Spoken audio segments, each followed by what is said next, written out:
brought a banana in. Did you take it?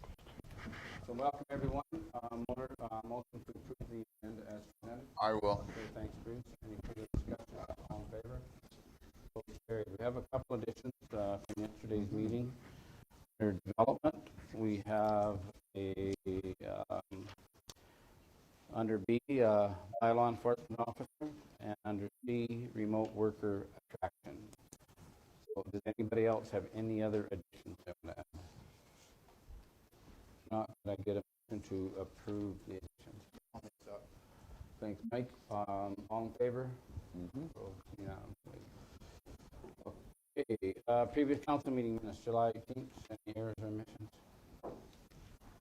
And then I will. Okay. Thanks, Richard. All in favor? Opposed? Carried. We have a delegation at 9:30. Larry James is coming in to sit for a few minutes. He's from Wainwright Assessment Group. He's the one that took over from Andre. Okay, Egg Fields report. James is on holiday, so Shelby will bring us up to speed on where we're at.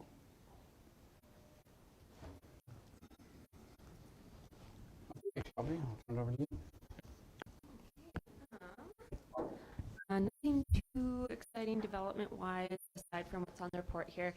We did find some nodding thistle at one of our gravel pits, which is a prohibited noxious. So we've already sprayed it and kind of doing some source tracing on that to try and figure out where it might have came from and if there's anything else in the area that we need to be concerned about. Okay. Did anybody else have any comments for Shelby? I just have one comment, and I want to commend you. The other night at the Rover Supper, you did an excellent job. The meal was excellent. I had nothing but good comments about the whole evening. So you did a great job. Thank you. Thank you very much. Very well. Mm-hmm. Okay. If anything else, need a motion for a report? I will. No. Any further discussion? All in favor? Opposed? Carried. Okay. Next we have thank you from the plant for Wainwright City Plant for their funds, public work. And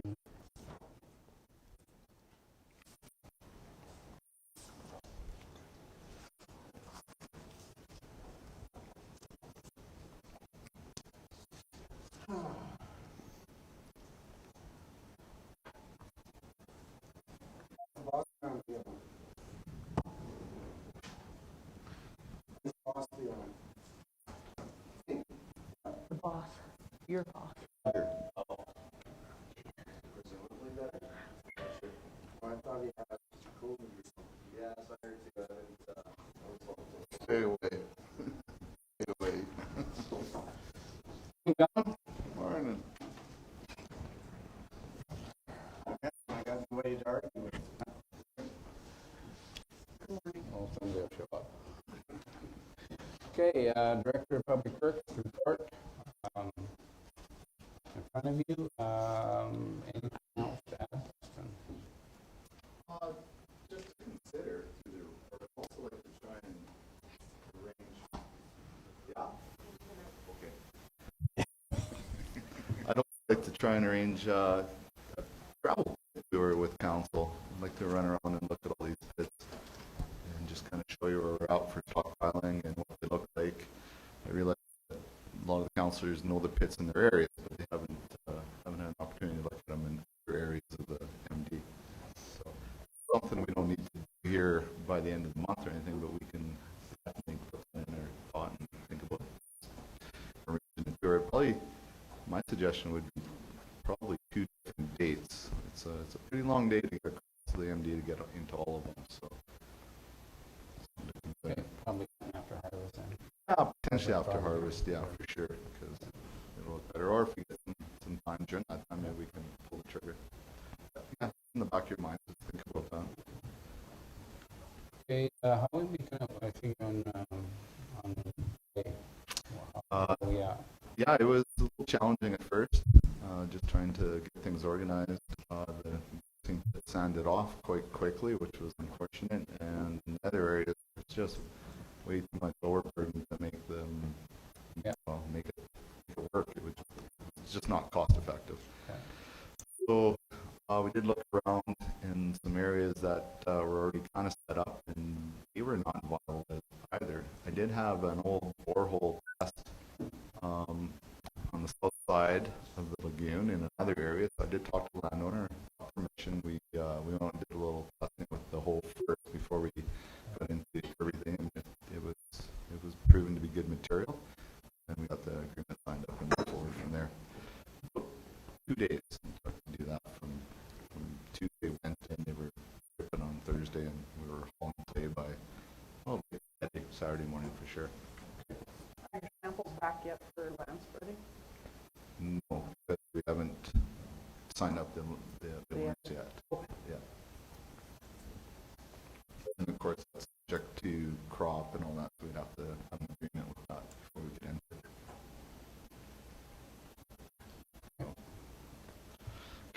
Came back to site, it's been running good so far. It's been no reported issues, so that's a good sign. I think we were going to have some issues. They'd be showing up by now. On the electrical side is our biggest concern there, so that's going good. They're in LR2. I think they're kind of finished up the first 2 miles, starting on the 3rd mile now of LR2. That's longer We got that one intersection. It'll take a little bit of time. I mean, I don't want to say for sure, but I think schedule-wise, we're on schedule for this LR. Okay. Based on the leads on the map. I have a question. Was it totally covered under insurance? The repairs are totally covered. We had a certain dollar amount for rental, and I think we're over approximately 2 weeks on the rental turnaround, which on the availability of transmission turned out to be probably best case scenario. It could have been a lot longer for sure based on availability, but there was one available. We got it here soon, and things kind of went together fairly well from the way SMS explained it to me. I think we did okay on that. So the expected costs are over and above or the 2 weeks? About the 2 week rental, 2 maybe 3 week rental. I'm not exactly sure on the exact numbers, but it's about that. So 3 week overage on the rental. So do we have to pay that? Okay. Yeah. That's at a predetermined rate? Yes, it is. Yeah. A predetermined coverage for rental, and we had to go about 3 weeks longer than the coverage.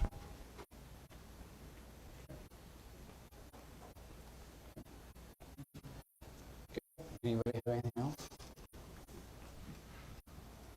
Motion, I guess. Yeah. Okay, thanks, Oscar. Any further discussion? All in favor? Opposed? Okay.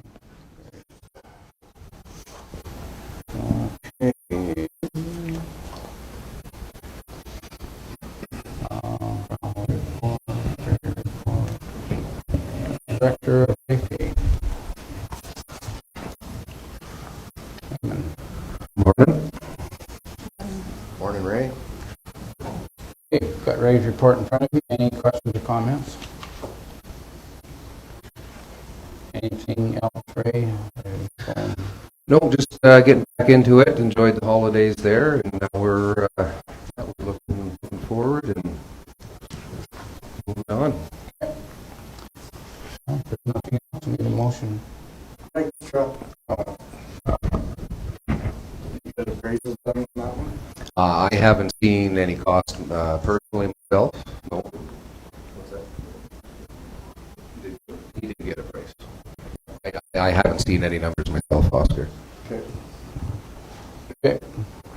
Okay, get a motion. I'll do that. Thanks, Robin. Any further discussion? All in favor? Oh,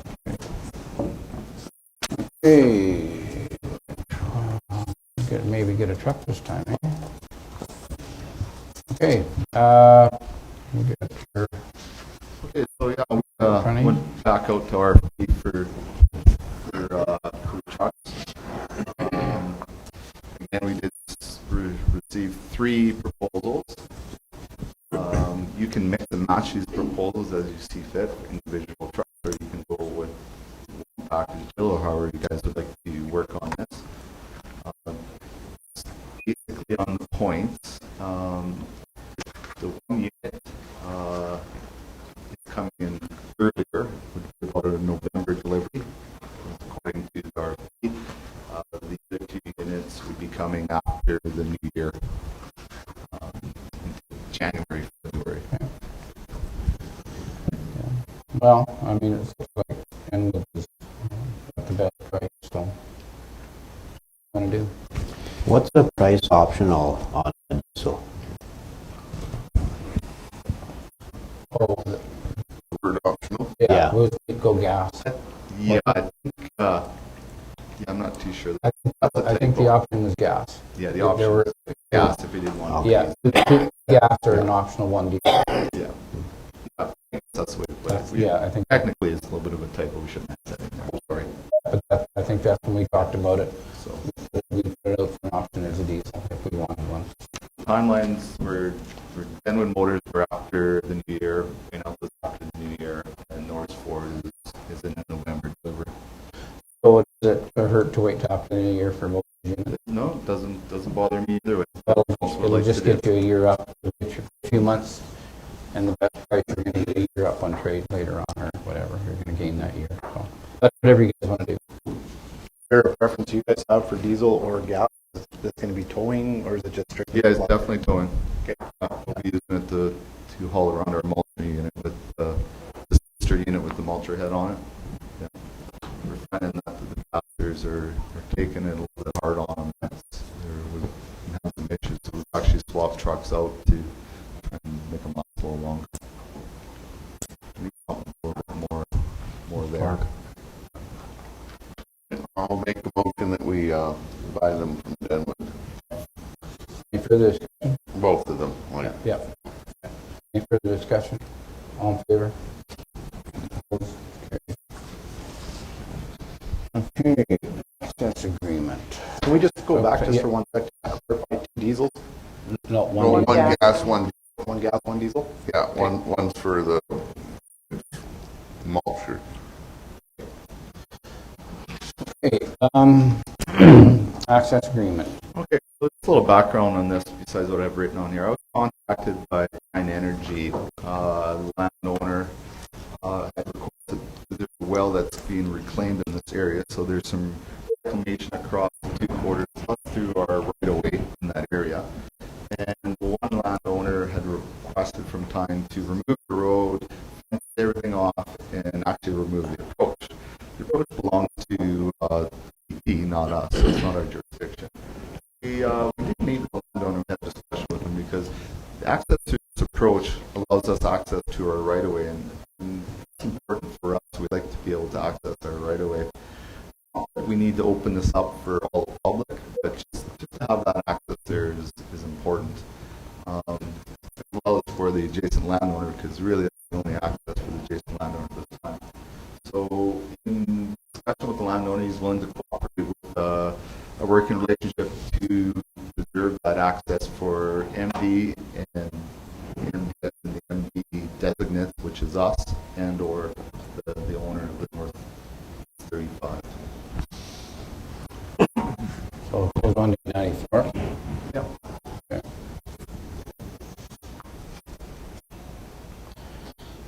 So, what do you vote on both option 1?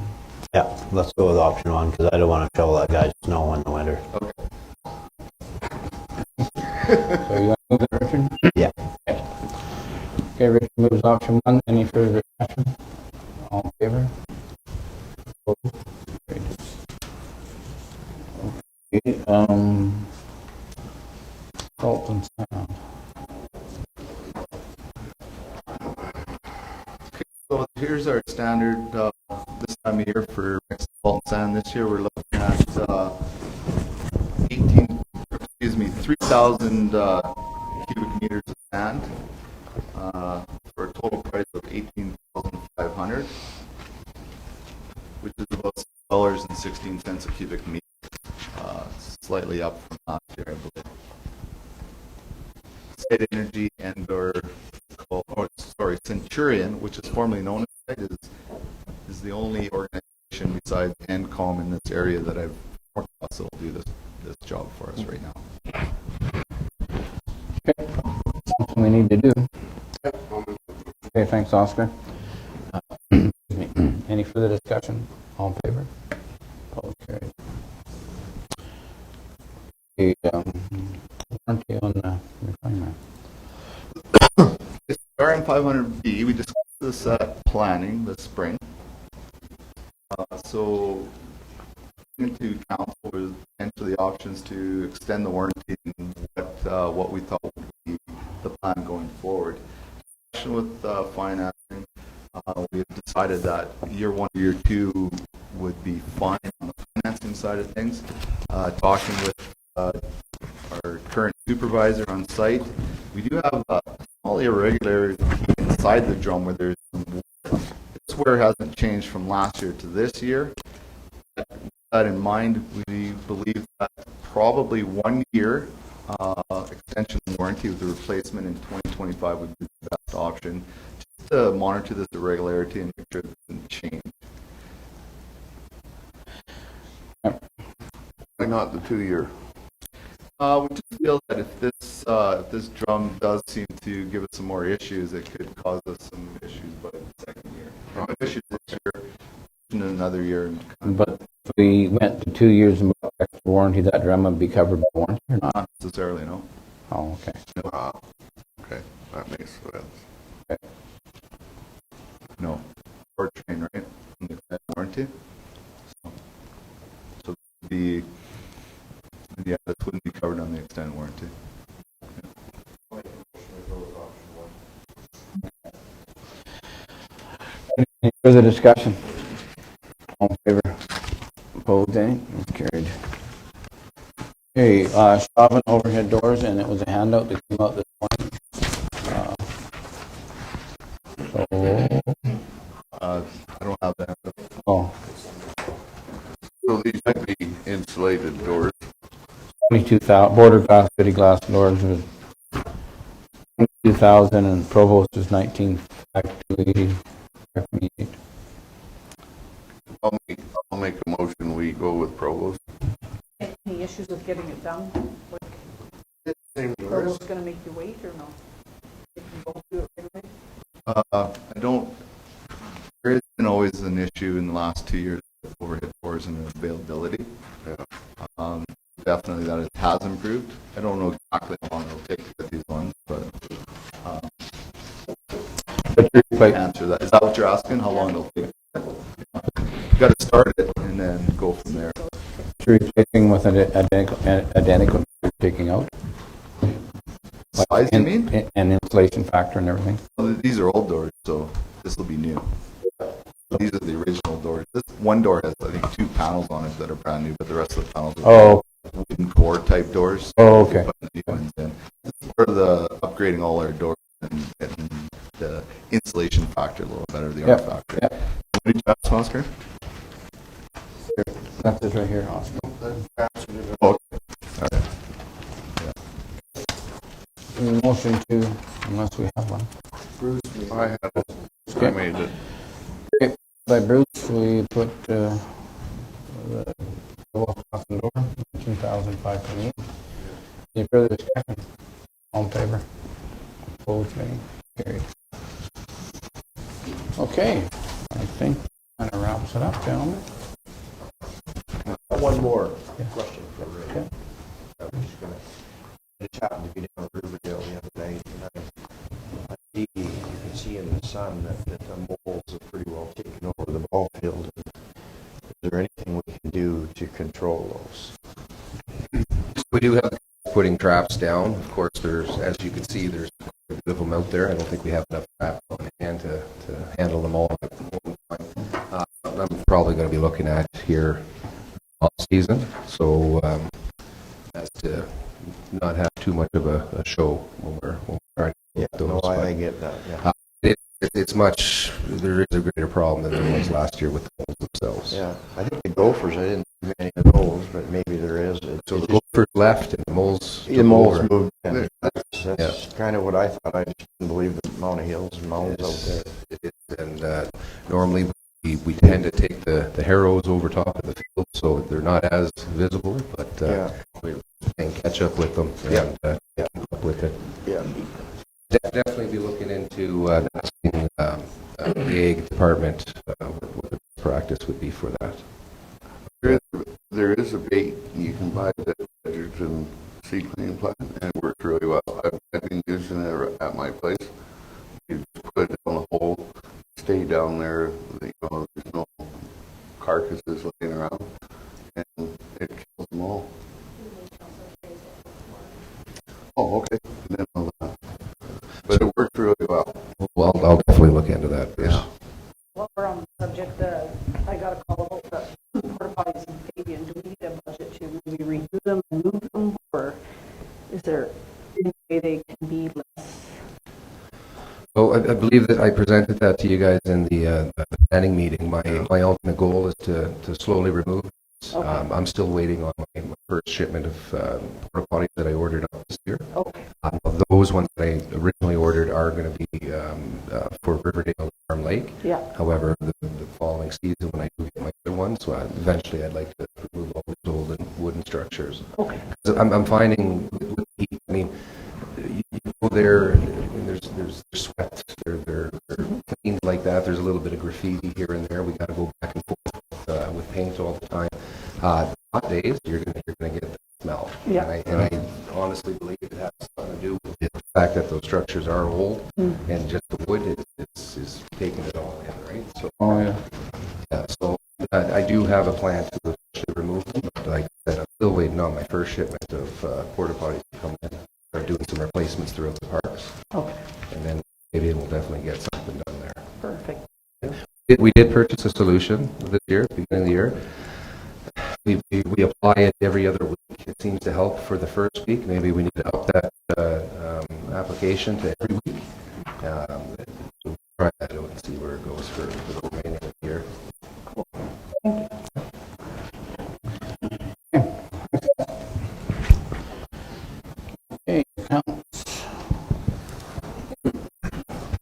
You have the accounts in front of you. Anybody have any questions or comments on them?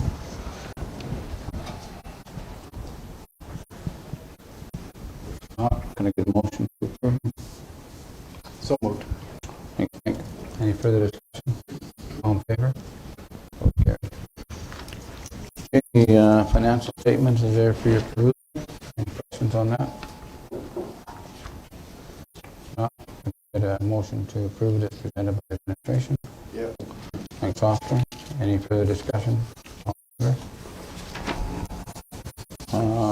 Reserve. Okay, into allocations. Okay, we've got some MI, 282,000. So if you skip down, there's a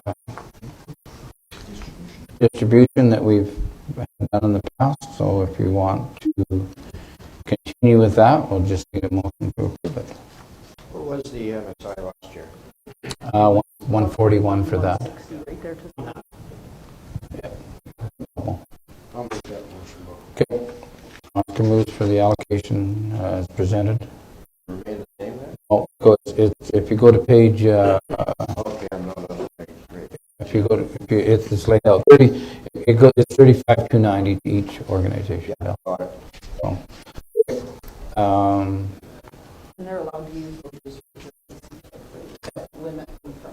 We topped each one up. we haven't got that far yet, but Yeah, last year, it was one half of that amount, so it was 17,000 and change per reserve. We That- the recreation.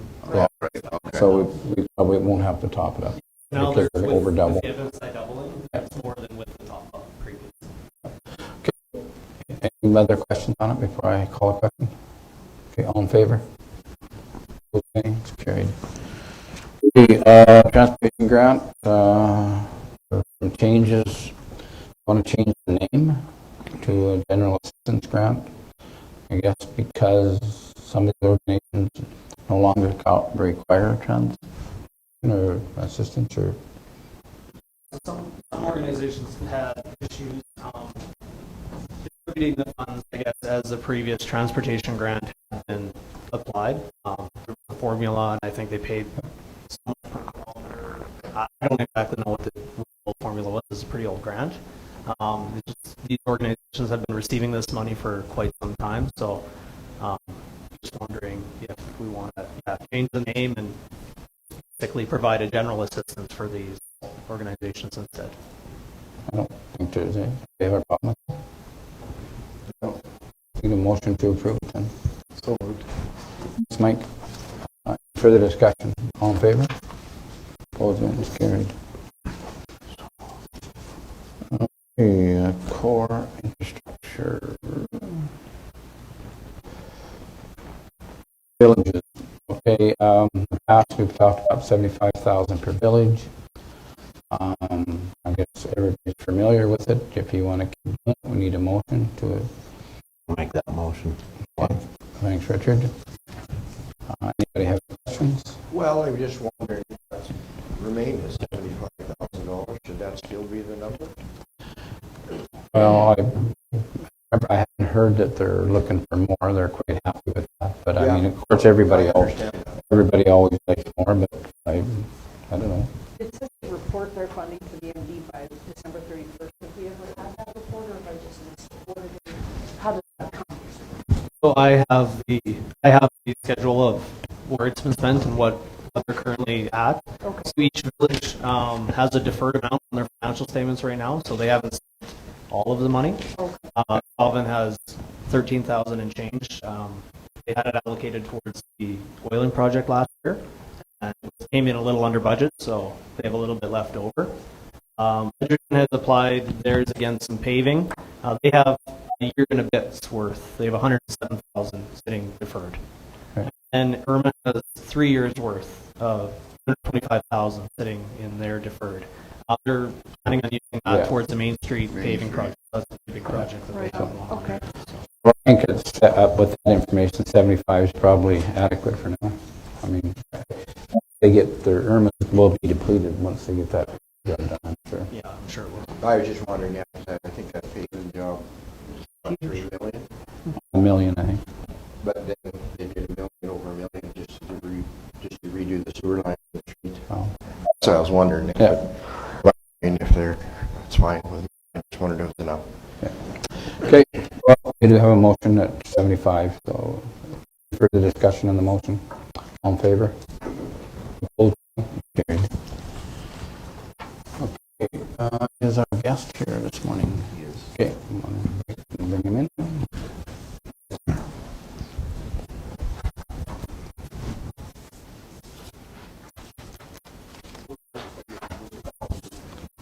Supposed to rain, huh? Yep.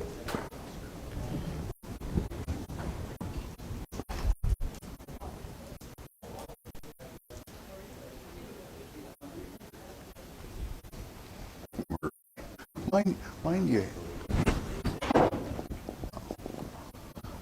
a little rain on it. Okay. Cures it, Okay, well, it's Larry James, Wainwright Assessment, and he is our new assessor. We've all been with the group, but now you've taken over from Andre. So I'll give you a chance to introduce yourself to everybody. I'll introduce myself to everyone. I'm Larry James. I've been in the assessment field now for 35 years now. Originally I moved to Wainwright in 1988, got a job with the government at the time. And then 6 years later, they privatized us, and Gary and Andre and myself, we formed Wainwright Assessment Group, and we've been up and running ever since then. Now Gary's retired 2 years ago, Andre's retired, and now I'm the last man standing. So I figure I got about 8 more years left in me to do more assessment work. So my goal is to basically provide the MD of Wainwright with a quality assessment service. And then, of course, to get new people up and running and trained so that the day I retire, you guys will have a seamless transition into a new assessor, and away you go. As far as myself goes, a bit of a farming background. I grew up in Paragon Valley. I basically worked on a farm from the time I was 12 years old up to 21, so I've done everything on the farm except for run a combine. So the swather, the driver, did everything from build corrals, shovel grain, name it, I did it. You want to learn how to run a combine? That should be on my bucket list, you know? There'd probably be an opportunity. Yeah, My betcha. eyes lit up for sure. Yeah. So of course, like I grew up in Paragon Valley. My dad was a truck driver, so of course he got me him at times shoveling grain before bottom bins were invented. And so I did a lot of that. He hauled cattle, so I was cleaned out his trailers when he would come home at night, and I got to work the pitchfork there and clean them out. And so when as far as my farmland assessment experience is concerned, when I first got into assessment, I was put in the MD of Provost, and we basically had a shovel in hand, and away we went. We dug holes, we determined what soil type was, and that was when we first had to start assessing farmhouses, because farmhouses were never assessed in the past. So of course we had to go out there and assess it, measure up and assess every single farmhouse that was out there. And then after that, I got shipped up to Bonnieville, spent 6 months up there, got to see that part of the country. And of course, when I was back in Wainwright, I'd mainly been an urban assessor. Do urban assessments in, like, the town of Wainwright is our biggest urban client that we have. I've been an assessor for the town of Wainwright for 30 years, I guess. And that's about it. As far as I'm concerned, you know, being a new assessor, it's business as usual. We have rules and regulations that we have to follow with the Municipal Government Act and all the regulations that follow. So I plan on just doing that, and of course my door is always open. Phone is always available. Emails if any of you guys have questions or anything in regards to assessments. Okay. I'll say if you have ratepayers that have assessment questions, send them to me. We'll answer them. When they phone about taxes, I send them to the administration office, because that's not my responsibility, because we don't set the mill rates or levy the taxes, but anything assessment involved, we'll look after it for sure. Good. As far as our staff goes, we did hire a new guy here last September, and he's been working very well. He's in his early 30s. He's switched careers. He was in the oil field, and now we got him up and running, and he wants to make this his career. So I'm happy with that, because I'll have a transition in place there. I do also want to hire someone else so that there's 2 guys trained here fully, you know, within the next 5 years for sure. Well, thanks for coming in, and I know you've always given us good service, so we certainly know that will continue. So, Yeah, for as I sure. said, if anybody has questions, you're open to answer their questions or I anything. think he did, Larry. The only thing is Andre Wright out of the picture, Larry, right now? With Wainwright Assessment Group, he is. However, he did say, hey, if you do have any questions about anything, just give me a call. He did a lot of years, and he did a good job, and he Oh, for sure. got a lot of knowledge behind him. I know you did it for the town, and that's what I was wondering, if you know, have you got enough right now to do the town and the MD? Oh, you for know? sure. Yeah. So you're As of, confident. as of right now, I'm going to have to work some overtime and make sure the job gets done. But, you know, I don't foresee any problems there. Yeah. And then as Andre is concerned, he still has his toe in the assessment field, reviewing the industrial and whatnot. So, Yeah, I see that. yeah, for sure. Okay, for anybody else? Okay, well, thanks a lot. Oh, yeah. And if we have any questions, we know you are. I'm sure I'll be phoning you. Okay, thanks.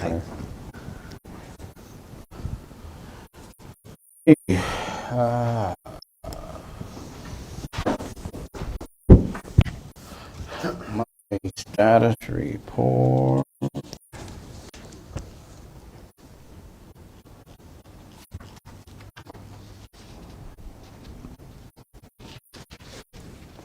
Anything?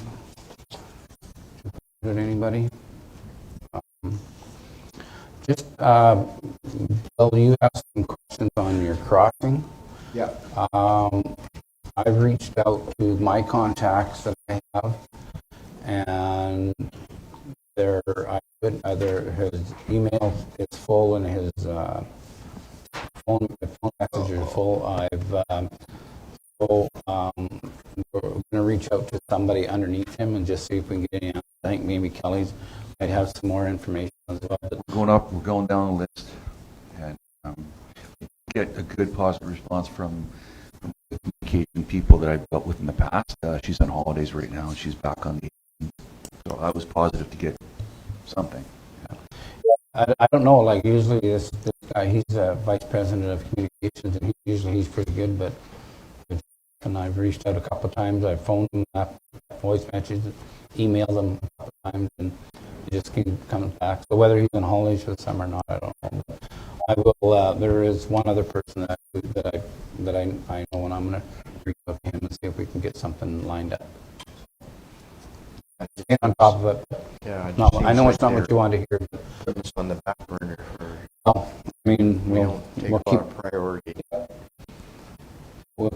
I'll keep. Kelly's got his contacts. I got tomorrow, so I'll keep working on them. See if I get something. You want to use locomotive? Yeah. They're about ready to start Still this there. morning when I come by. So How'd we make out with that anyways? Doing safety week right away. we're gonna have to pass their safety week here pretty soon.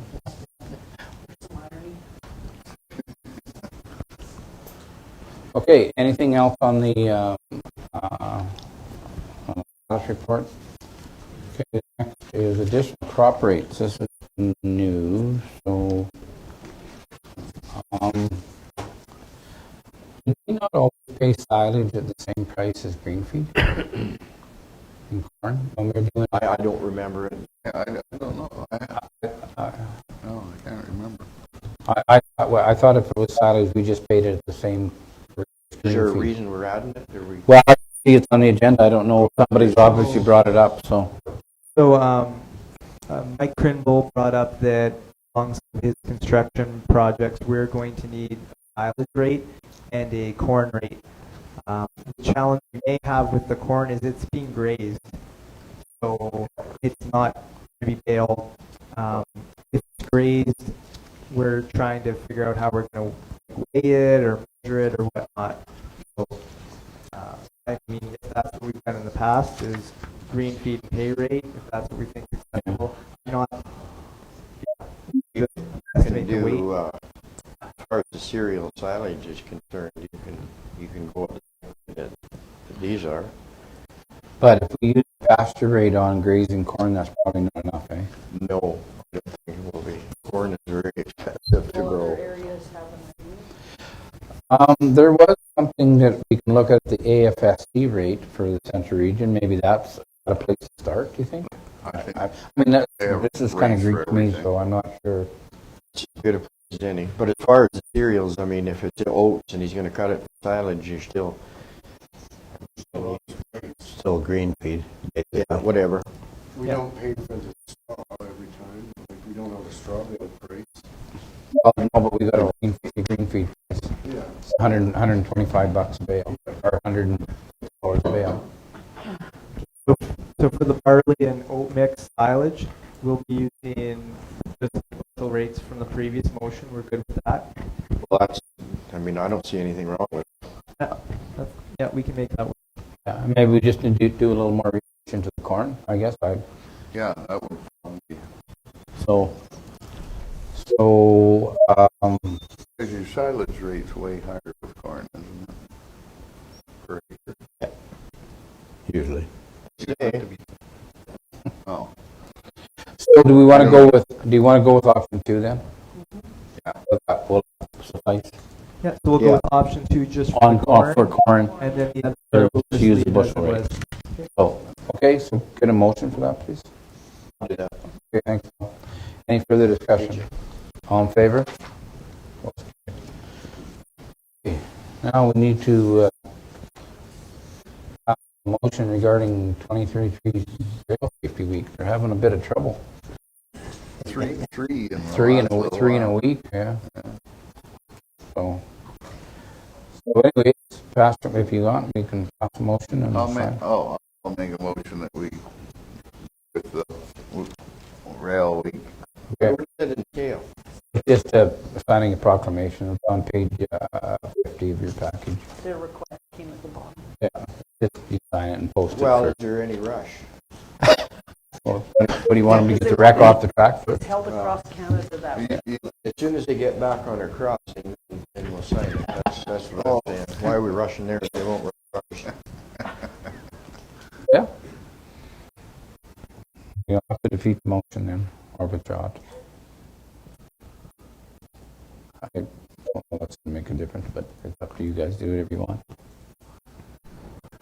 I'll keep the pressure on and maybe they'll see the light. Yeah. Well, we do have a motion, so I'll call a question on the motion. All in favor? Carried. Opposed? I was along with you, Bill. What? I was. Oh, okay. I was going to go with you because I thought, might help. But No, that's okay. I don't think it will. I don't know what. I don't think it would. No, but anyway, strategic planning date. Okay. We went through a strategic plan. I guess do we want to have another one next year or not? Is that what you're asking for? Well, what we talked about is the strat plan was good for, I believe it was 3 years. So we've ticked off the last year, which would have been 22. So also decided at the last planning meeting to just add a year as opposed to the option, which is doing a new plan. Okay. We're exhausting the existing plan. So what we thought about is just another meeting to go over and add a year of plans, strategies. So you're not reinventing the wheel then, or just kind of extending what we're doing? Exactly. Anything we're doing. It's just maintaining the plan that we have. Is there a timeline to have it completed by? We're doing 23, so sometimes before the year end. Not progress, it's just getting into the plan. But what I was thinking, you talked about a gravel meeting. It shouldn't take too long. So if we met at 9 o'clock, we could probably iron this out in an hour and a half. Go on a tour and coordinate that. So, or at least part of the tour. Motion. How long did the last one take? Well, the one took a little bit longer. It was more involved because we were actually starting from scratch, from ground zero. So that probably took a couple days, a couple meetings. Remember we brought the guy in, and then we go through another meeting. Farmer, This is- wasn't it? Yeah. It's the farmer. I just don't know how you can cover the whole thing in an hour and a half. It's reviewing. The 2 years would be 23 and sorry, 20. We had 26, but 23 and 24, I think, are just reviewing them. Council's approved those. We'd be adding 26. I'll make a motion to go up and one. Any further discussion? All in favor? Both carried. Did you guys want to do that now? Could, yeah, that's going to be out there a ways, though, I think. I mean,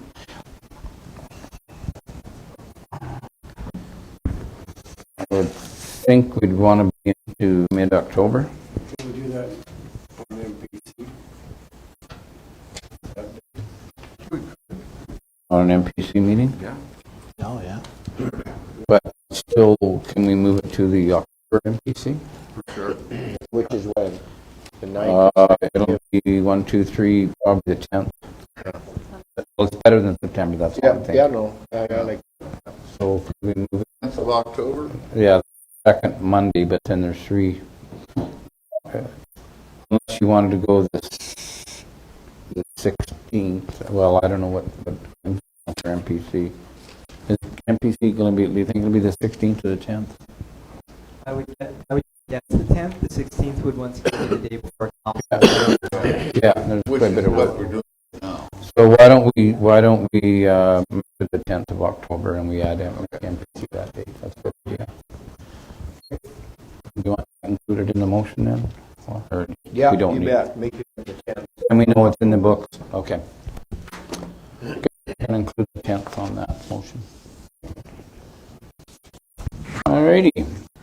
FCM. FCM is in Calgary next year.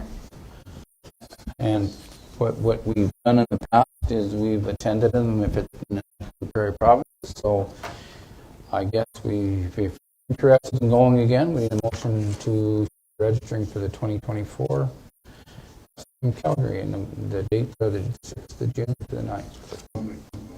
Okay. Okay, my one, any further discussion? All in favor? Opposed?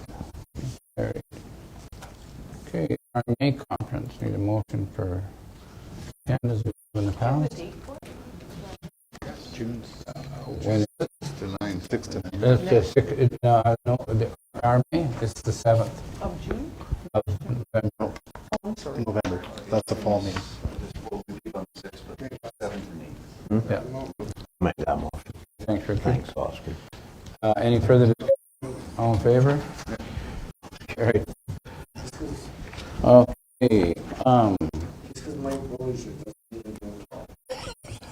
okay, no, that's not right. I think I missed one. didn't I? Meeting with the minister. Meeting with the minister. So we've been offered to apply to meet with the minister, Minister McGovern. We met with him last year. I think you guys did. I wasn't there. No, I was there. Sorry, get it mixed up. So we got the opportunity to ask for another meeting. So Yep. I'm just wondering if we want to keep that door open. Yep. Minister. Yep. I'll make that motion. Okay, Mike, any further discussion? In favor? Opposed, carried. Okay, so if you have anything special you want to add, we talk about grants, funding, etc. We talk about first responders. CN when required. Bring that up too. That might help. When we meet with the Premier on Wednesday, Rick McIver is going to be there as well. So maybe be something come out of that conversation that we can add if we want to add on to it. So, That might help. I mean, we do have a list of things. We get them to Kelly, and we'll. That's pretty good. And, dip review. Andy wants to stay on and do this.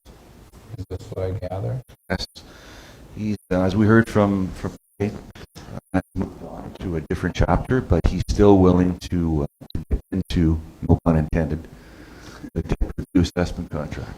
So he has been conducting it through Wainwright Assessment Group right now. We've done the year 22. So to continue with that, we'd make a motion, or council consider making a motion to continue that with him. His company. He's got an Alberta company for 2003. So why wouldn't we use Larry? He doesn't do it. This is an arrangement they had among themselves that Andy would continue this. For what reason, I'm not sure. But, Andy's been doing a good job, and I think very agreed to it. So this is what we're faced with, or this is the proposal we're presented with. Any assessor can do that debt review. I think there is that the exposure to the industrial assessments that probably would be a benefit or would be desirable, and I think Andy does have that. I'm not saying he can't do it, but I think Andy has that. No, well, I'm not saying that. I'm just wondering if there's anybody, are we doing our due diligence by not putting it out for contract and taking everybody, he's just give us a price and that's what he charges. And we're willing to accept that. Yeah, Or we can we agreed. negotiate it? We agreed, well, we agreed to that price for a 2-year term with Wainwright Assessment Group for 2 years for that 40,200. So it is contracting it from that contracting, and he's taking it over. Well, I never considered it, but he did do a good job. Oh, yeah, no, I'm not saying that. Yeah. So I see where you're going, Bill, but I wonder if, because of a 2-year contract, I wonder if we do it this year? Like, keep that contract, and then if we want to next year, then we could, then we could go out for a pricing. Yeah. If that's okay. Yeah, I do. Okay. Okay, so do motion to go with option 1, if that's what you so choose. Okay, thanks, Oscar. Any further discussion? All in favor? Okay, letter from Chauvin. Thanks for the grant.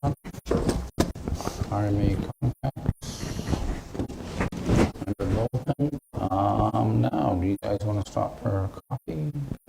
See, there's a rural economic development thing in the RMA Yeah, contract, yeah, I read through that. but it's due August 15th. It looked like it would have been an opportunity to maybe pay for our, an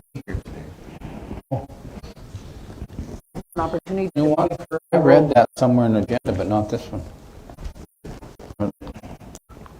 The YOLO would have been covered in that cost.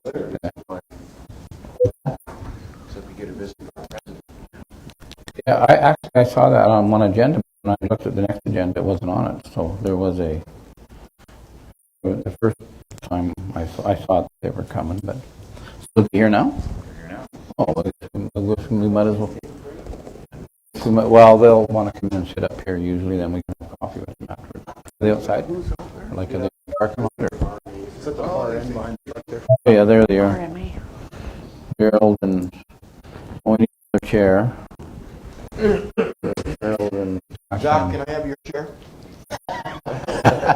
Just kidding. No, you're not. We'll bring him in.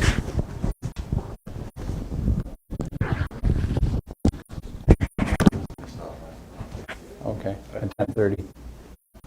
10:30? Oh, okay. Oh, gosh, I don't know who the new girl is.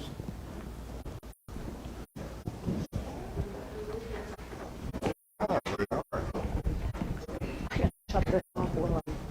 Yeah. Is that a good idea? Are we turned off right now, Stephen, or are we still live? We're still live. Okay. Yeah, yeah, no. I think RMA is gonna come in right now and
Good. We've got some, a few things we want to talk to her, so I don't know if it's something she's opened up, is starting to meet with people, or, but we got an invite, so we're going to take advantage of it. Did you see her news release yesterday? Yesterday? I don't think I saw yesterday. She mentioned RMA blocks. Okay. On the renewables? Yes. On the renew, yeah.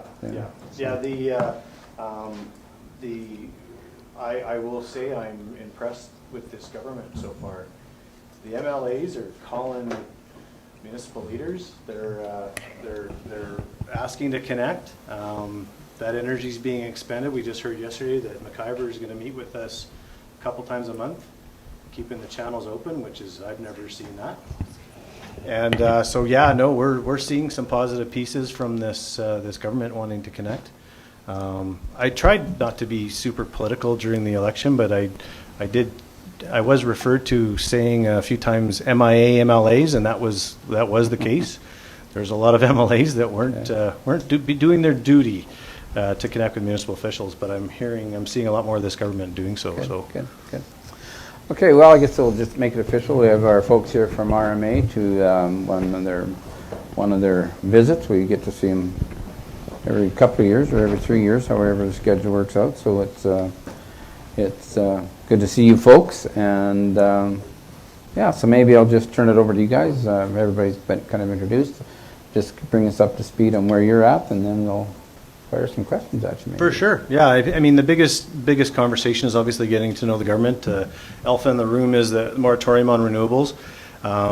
You know, we've been quoted as asking for the moratorium. We didn't ask for the moratorium, but we're supportive of it in as much as the complexity of these renewable projects are such that we can understand why there's a moratorium in place.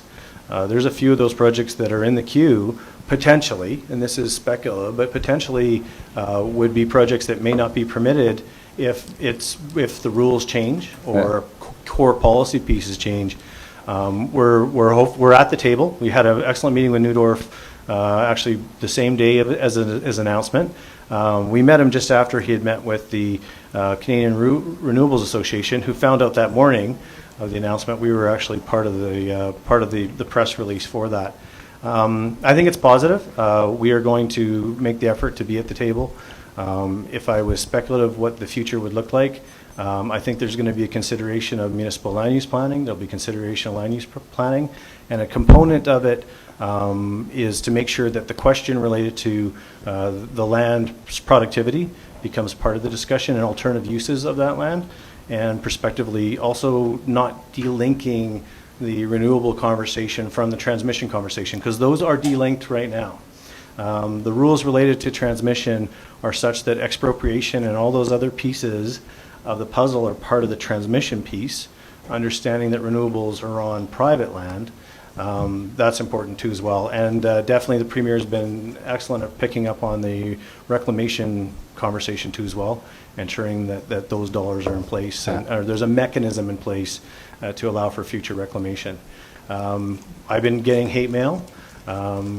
That's part of the job. A lot of folks, the renewables have somehow been treated as they're so special, we shan't be critical of them. We've taken our land use lens and said these are a positive for some municipalities, but the balance has gone off the rails. Those conversations haven't been happening, and I'd say that probably the most political thing I could say about it is our members have been told, even if you don't like these, too bad, so sad, Section 619 of the MGA, you don't have the authority to decide. This will be decided, so you're going to have to live with it. And not so much of an insult, but not recognizing our role as municipal planning and the fact that we are subject matter experts in that topic, that we need to be respected. We make tough decisions every day related to land use, so if we're part of that conversation. So that's a positive step. I think we'll see some movement, and we're hearing some positive things from the government from that perspective. The other thing to bring you up to date, we do have a final draft of what's being proposed is LGFF. We're going to talk about it on Thursday as a board. Probably some pushback. The formula is not great. Some components that are positive to us. So we're going to try to work through that, and then definitely let you know what that final number is and understanding how that looks. I'm concerned about the LGFF in as much as the pot is so tiny that we're arguing over pennies. Yeah. We're trying to split really what's not even close to what it should be. We're trying to split those dollars, and we have another core issue that LGFF, because it is so small, the small towns and villages that truly are solvent because of those transfers. This puts further strain on them, which ultimately becomes dissolution conversations, and the whole intent of the program is to create sustainability. So multiple issues tied to that. I think that the other core piece to bring up is I think that our conversation related to quasi-judicial agency, so NRCB, AR, those are continuing. So that group is meeting, and they're going to come out, it sounds like in October, they'll come out with a report in October. I keep saying September, and then I keep getting corrected that it's October, but I'd like to see it in September, but I probably won't. Those folks are working pretty hard, and I think that they'll come up with some good responses to the sort of those core agencies too as well. Yeah, I'd say on the one thing on the renewables, what we had a company, ABO Wind, and they want to put in a solar farm south of Edgerton. And one thing that we got through them is we got a development permit before we issued the development permit before they went to AUC. And when we first met with them before, and when they wanted to introduce the project, and they asked if anything we wanted, we said, yeah, we want to have our development permit first before you go. So actually they agreed to it. So we got our conditions in. So if AUC is silent on anything that we have, that condition is supposed to stand. Now, now the moratorium, we'll see where it goes from there. But I know that when I was at the convention last year and the AUC was there was a lot of fairly heated discussion with that fella on development permits and why were they not ahead of the AUC. So is that part of your direction to the Premier and Newdorf, is that the municipalities are first instead of after the fact with the development permit? Well, I think we have to be in a position to allow conditions that make sense to land use planning. So I would agree with that. I think that the hard part has been, we've been concerned about reclamation, soil conservation, and so the soil conservation piece has been hived under Alberta Environment, so we can have conditions tied to that, but the enforceability is under Alberta Environment, although soil conservation is typically delegated to us. In the situation of renewables, it's actually AEP. And if you actually ask Alberta Environment, they're like, what? That's not our. So there's been this delegated authority that's not being exercised by Alberta Environment.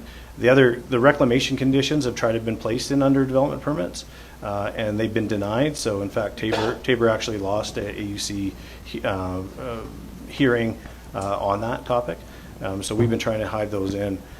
My hope is that we recognize that we need to say yes to these projects. This isn't a block to renewables, but yes with conditions, and yes, that's commensurate with the land use. What I'm personally concerned about is we don't want to make protection of agricultural land rules-based. We want to make sure that it's a discretionary decision. As you folks know, using soil classification, it's relative, right? So I've got Class 2 soil in Ponoka County on Highway 2, which I've zoned commercial industrial. That doesn't make sense from the argument we're having about, but it has to go somewhere. Highway 2 frontage, location, right?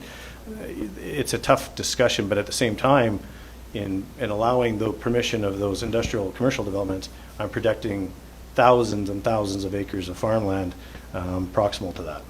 And so I don't want to make it soil type based. I don't want to make it necessarily tied to productivity.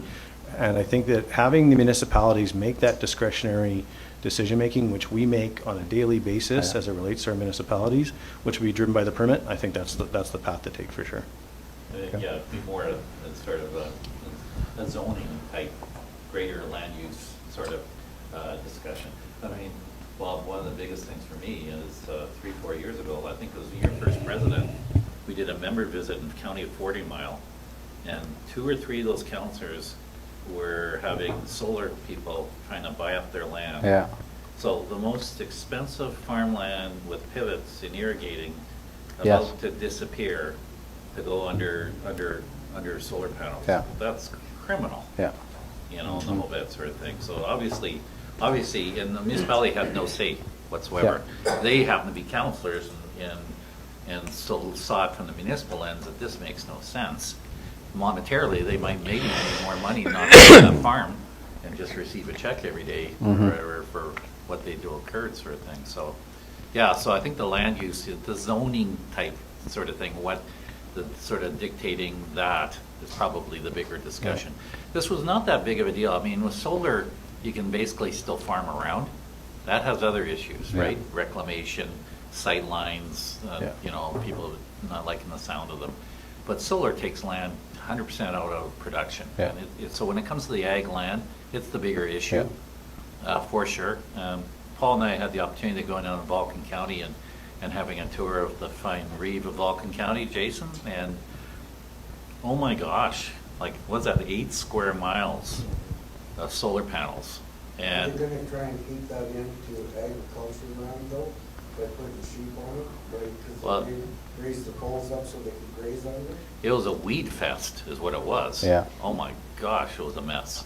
Yeah, if you give, so it's interesting, the conversation of agrivoltaics has just come up. It's been going on in the U.S., so having that mixed land use. If you look at the land from a renewable installer standpoint, they want to cover every square foot, every inch with solar panels makes them more money. But if you look at it from a land use standpoint, you know, spreading them out, providing the ability to have grazing, interspersing. So hopefully those rules start to come in place. Basically, it's a weed farm, the large one down south. The 8 square miles is literally a wheat farm. They're so tight in, you can barely get any machinery in there even to take care of them, like even to keep the weeds down. So it's really changing the density discussion. It's going to change the business case in many cases, and that's part of what's happened is they've been able to come in and literally pave all this farmland with as much solar panel as possibly you can shove into a space. That's what has been the model up till now. So, just switching gears, LGF, the funding formula, is it still the 2 cities get 50% and the rest is divided between, is that still more or less, the base? Yeah. The base formula, is that what before? Yeah. So are they getting away from, are they going heavier on population and less on kilometers of road and ground infrastructure? Yeah, the emphasis is probably a little too much on population without throwing numbers out there. That's probably our biggest issue. Okay. We've been pushing a lot for that sort of, you know, the old MSI formula, following that model. You know, I'm not going to be shy and say that one thing that we've learned politically is the mid-sized cities definitely are the third political force in this province now, more so than almost, we probably have more voice than both cities and more voice than the mid-sized cities, but the mid-sized cities have a very strong voice. Yeah. They are very politically powerful right now, and I think that there's a lot of nods going to them. A lot more than I think what people expect. I believe if you look at it strategically, politically, I think the city of Edmonton is a loss for UCP, probably for another term. Calgary, but mid-sized cities is the game changer, and then obviously keeping rural folks happy. Without going down a rabbit hole of, but we can see it. The mid-sized cities are the voice. The voice that we see at AB Munis right now is a mid-sized city voice.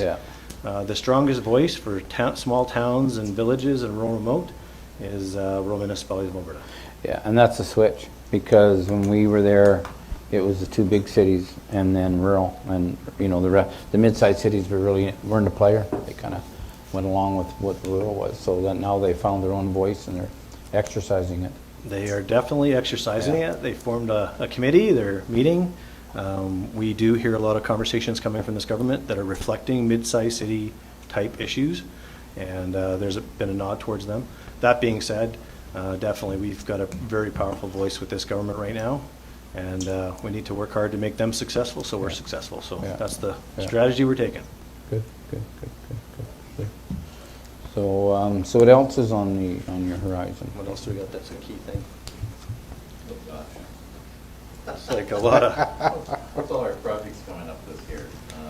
Well, obviously, we've had to shift because of the priorities that the government's come up Yeah. with, the mandate letters. I think one thing that will be interesting, Bob in particular, because he was president when we did it, is there's going to be an emphasis on bridge funding. And so that's a project we're going to be diving into because the government put in the Minister Dreeshen's mandate letter that to look at strategic bridge infrastructure in Alberta. So we're going to offer some suggestions. Yeah, well, that'd be beneficial for us. So we'll dust off the report. Good. I think, Bob, you were involved with that Yeah. report about Yeah. 10 years ago. Yeah. And we're going to dust it off and refresh numbers. And we'll be talking to you guys about bridge infrastructure. So I think that's new, Yeah. obviously, for us. We thought we might have a fall talking about provincial police force. And we realized and we held sort of a policy spot to do that, and it looks like that's off the table, so that's a bit of a relief that won't be a major dialogue. Obviously, health is a priority with this provincial government, and was definitely an election issue, and so I think there will be ongoing dialogues about that and what does that look like. There is a report that they were doing, and it's supposed to come out this fall, some sort of analysis. So I anticipate that's going to be a big thing, but we just don't know where that's quite at, sort of thing. They've dusted off Richard Starkey's report. Yeah, I was going to say that's probably a kickoff off that. And the whole bit. So I suspect that, if it becomes a provincial focus, obviously we're going to have to focus on it for sure. Unpaid oil and gas taxes, we don't think that's done. There was a minister order to deal with that. We think that legislation should be changed so that never, ever happens again. Yeah. So I think there will be pressuring on that. I'm just trying to remember from the projects coming up, Kaylee. Can you remember from the retreat? What we approved? We laid out a year's work plan, but then what the province came out in his mandates letter sort of dictate that we maybe have to pivot. So where are we at on assessment? Because we're nearing the end of the three-year freeze. Are we is there any discussions that we're going to go back to where we were, or are you hearing that there is going to be a complete overhaul on assessment? Because when there was a lot of discussion where they're going to do a farmland assessment, like they were going to do a complete overhaul on all the assessments, but then when they came in with this plan for the 3-year basically freeze, and so have you had any discussions with government on next steps? Yeah, and so this is, I think that under assessment model review, if you go back, strategically probably one of the finest forms of changing government's direction was the work that was done by our members as it relates to that topic, and actually did such a tremendous job of having the government retract from Madhu's formula. I'll call it Madhu's formula because he's no longer here, so I can do that. Retracting from that formula, and we've done such a good job that they're actually consulting on how to consult, and then using consulting, find out how to consult. So that's the stage that it's at, is they're actually very nervous about the process. I think they're getting to a place now that they're wanting to go through the exercise. I did have a pretty frank discussion with Minister McIver. They're going to do the telco and sort of the low-hanging fruit, and I said, listen, we can push the tough conversations to the back end, which puts us into the next election. If you look at the pattern where you're putting oil and gas and farmland assessment at the back end, I said, let's do telco, but let's have the hard conversations now. Let's talk about farmland assessment. Let's talk about oil and gas. Let's do that now while we can. While we know he's still there, because don't get attached to the municipal affairs minister because they'll leave you. Bob knows that. Yeah, you get premiers and yeah. don't get too close because you could get your heart broken. And so taking advantage of having McIver that we have a relationship with, we can have the tough discussions with McIver. And start to do that. So we'll see if that goes anywhere. I think the telco conversation is going to be occurring probably in the next little while, probably starting in the new year, I think, but I said, let's just do it. Yeah, it would be nice to get, because I know that the Premier was talking about just, one assessment, or you know, or, One mill rate. you know, across the province. And I know when she was in Wainwright, before she was elected, we had a discussion, and I urged her not to go down that road, because I said costs, every municipality has different costs and different pressures. And I said, just because the mill rate is different, it's different for a reason. And I said, she said, well, one would be better. I said, okay, make the highest one there is in the province. I said, stick with that, and they're all equal. Well, she said, no, that wouldn't be fair. I said, well, then let the municipality decide what their needs are and what their pressures are. I said, it's worked in the past. I said, yes, you're getting some pushback, but I said, there's always been pushback, but we've always been successful in keeping what's where it's at. And I said, and I think if you don't talk to CAP, go talk to the industry people, the companies themselves. They'll tell you that, you know, maybe it's not as badly broke as it's being portrayed. Yeah, I'd agree. I think there's been a pretty powerful lobby of CAP. They've been looking for 3-to-1. They find it terribly annoying that mill rates are different from municipality to municipality. And that's a conversation I even had with the premier is I said, I know it's frustrating.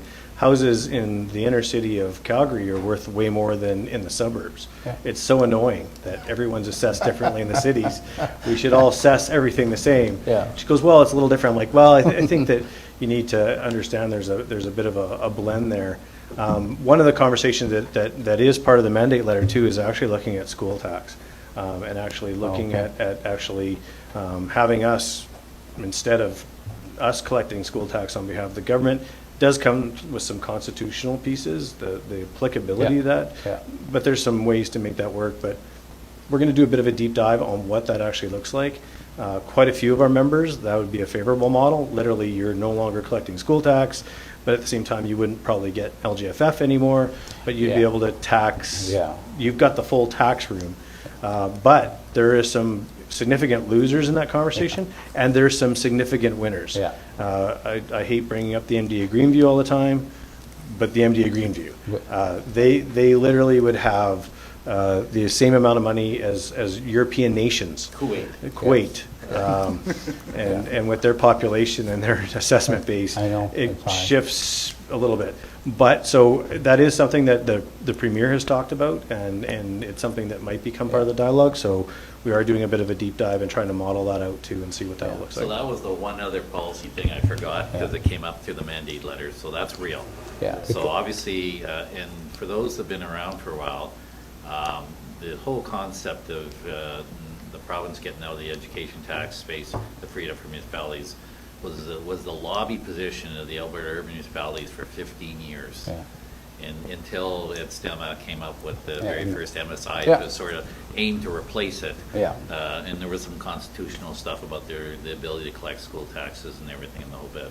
So yes, obviously that's a big issue. Once we get LGFF figured out, this is clearly a municipal affairs mandate to look into the whole school tax issue, and we're going to have to do some modeling on that one. It does concern us. I know we did the analysis before. I was there when the first MSI came out, and we had just the wealthier got wealthier, and the poorer just weren't even in the same boat. And so there's if we do go there, there's got to be some compensation, because it's just going to create some really disparity amongst everyone if you went down that model. Yeah, I know that's the issue we had when we first did the MSI review. The first one we had in Grand Prairie that time was when Stelmach put it together to try to find that balance, and it was really pushed to that. I do appreciate that there is recognition from the province, though, when we got to leverage this, that there needs to be better funding for municipalities, and we're gonna have to grab that and run with that, because it's written there, and that's the intent behind it. The other challenge, obviously, though, is whatever they lose from the tax base, from the property tax base, they got to make up provincially. So there's two sides to the Department of Education. Obviously, it's got to get their money from elsewhere. So then, so it's not just it's not a simplistic discussion from their perspective, because there's a huge revenue hole that they're going to have from the education side, and what does that look like as well. So, does anybody else got questions for these folks? Now's your chance. Don't be shy. I had one there, but the provincial government is going to take it. They get their clout through the AUC. Am I correct there? So these these green energy products that are green energy companies that are out there right now, they have to be approved through the AUC. So right now, she's not approving them. Is that, and that's, so there's no sense building them unless it's in transmission. But once that happens, do you think, what kind of clout does the federal government got, or what do you think we could get for backlash by going against? I mean, we all know the federal government is really after the green energy. So what kind of backlash can we get here? Can we expect in Alberta because we're no longer going along with it? Well, I think ideally, I think we need to recognize that we've been 75% of the renewable projects have been built in Alberta, and now there's two parts to that conversation. Prospectively, $25 billion in investment. They say there's 90 projects on the go. I'll be quite honest with you. Quite a bit of those 90 projects are, guys and gals living in their parents' basement and starting a solar company and securing land, getting a project approved, and then selling the project. That's literally a business model that's out there right now. And I think that will there be pushback from the federal government? There could be indirectly. I think at the back end of this, there will be continued renewable projects in the province of Alberta. It won't be the Wild West as it was, quite literally. We've had tire kickers in my county on land that are going, like, that doesn't even make any sense where the projects are going. They're just trying to sign up landowners. So it got away on them. I think that the AUC is going to have some rules. They're not asking the public interest questions. They were, meetings I've had with them, they said, oh yeah, no, everything we do is in the public interest. And I said, well, you're not asking about agricultural capability, you're not actually looking at our land use planning, you're putting industrial developments smack dab in the middle of a rural area that's highly productive from an agricultural standpoint. And you're not having any of those, you're ignoring all of those typical land use conversations we have in a public hearing. And I think at the back end, hopefully they start to have those public interest tests. What is the future land use? Is there better uses of the land? Asking those core questions. Mm-hmm. One of the things the AUC hasn't done a great job of, the ER always does, is what's the alternatives to the project? Is there an alternative land use, or is there an alternative to this project? The way the system is set up in the province of Alberta right now, in case some of you might know this or may not know this, if I chose a parcel of land and I said I want to put a power plant on there, and put as many solar panels literally on that quarter section as you possibly can, because of the way our system is set up, there will be public funded transmission going to that site. And basically you build it as part of your project and then you sell it back to the transmission folks, but your bill is paying for that transmission. Those have been completely de-linked from one another. The viability of the power plant has been de-linked from the transmission piece. And the AUC, because under the transmission piece you have powers of expropriation, literally they're going to put towers through your yard. They could force it. That's the reality. You get paid your whopping $150 a tower. Anybody that gets to farm around knows the $150 they can keep it. But anyways, that's a longer conversation. And so I think that I was just talking to someone in Ontario, and they're like, oh, their hair's on fire, and Alberta's turned their back on this. What Alberta wants is balance. And hopefully this is a balancing conversation. I do believe green energy has some great opportunities for us. There's family farms that literally will be kept as family farms because of opportunities available to them. But those need to be public decisions in the public interest and whether that makes sense. The second, third, fourth largest solar farm in southern Alberta, which is completely on a Hutterite colony entirely. There was no opposition. It was approved very quickly, barely even a hearing, if no hearing at all. That Hutterite colony has used all the cash proceeds from that potential and are buying land in Woodlands County. That's not rumor. That's just literally what has occurred. And we're talking serious, I think it's 6 miles by 6 square miles. Significant solar installation, poor quality land, undeniably. But that's sort of the shifts that are, so we've had this really disparity in the conversation. We need to bring balance back to it. It's affected land prices because at $1,000 an acre, the ability for a young farmer to expand their farm has gone in some of these areas. You are not buying that land because there's always the prospect of having $1,000 an acre as potential. So Yeah. we've distorted so many things that it needs to be corrected. You know, we're going to get some blowback from the feds, maybe. I mean, I guess I'll make my boldest statement as someone that is quite experienced in the renewable industry and quite experienced in climate change. Putting solar panels all through southern Alberta will not change the climate change issues. The good folks in the beautiful state of Texas emit as much carbon as Canada does, and have increased their emissions by about 10 to 15% per year, year over year. So even if Canada at 1.6% of world emissions cut our emissions in half, the good folks of Texas have no trouble actually emitting exactly everything that we have conserved.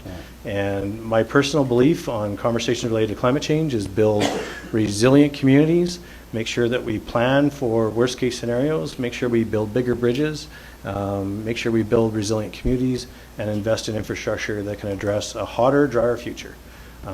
That's the stark reality.